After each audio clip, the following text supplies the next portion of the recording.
Fathers டே. தந்தையர் தினம் என்பது தந்தையை சிறப்பிக்கும் ஒரு நாள். தந்தையர் நாள் பொதுவாக ஜூன் மாதத்தின் 3வது ஞாயிற்றுக்கிழமை கொண்டாடப்படுகிறது.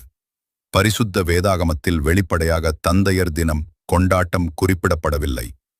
அது ஏராளமான வசனங்கள் மற்றும் போதனைகள் மூலம் தந்தையர்களின் முக்கியத்துவத்தையும் குடும்பத்தில் அவர்களின் பங்கையும் வலியுறுத்துகிறது.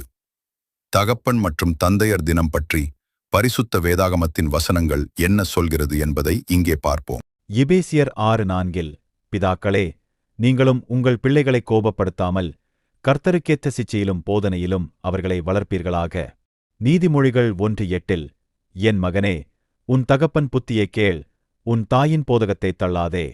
சங்கீதம் 103:13 தகப்பன் தன் பிள்ளைகளுக்கு இரங்குகிறது போல கர்த்தர் தமக்குப் பயந்தவர்களுக்கு இரங்குகிறார். நீதிமொழிகள் 22:6 பிள்ளையானவன் நடக்க வேண்டிய வழியிலே அவனை நடத்து, அவன் முதிர்வயதிலும் அதை விடாதிருப்பான்.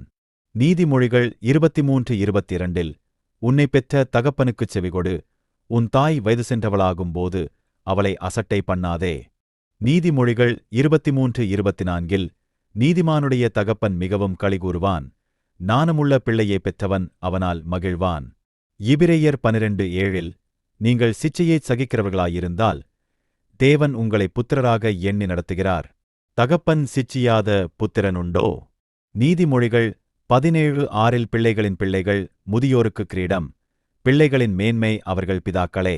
3 யோவான் 1:4 என் பிள்ளைகள் சத்தியத்திலே நடக்கிறார்கள் என்று நான் கேள்விப்படுகிற சந்தோஷத்திலும் அதிகமான சந்தோஷம் எனக்கு இல்லை. தகப்பனை குறித்த ஒரு சில வசனங்களைத்தான் நாம் பார்த்தோம்.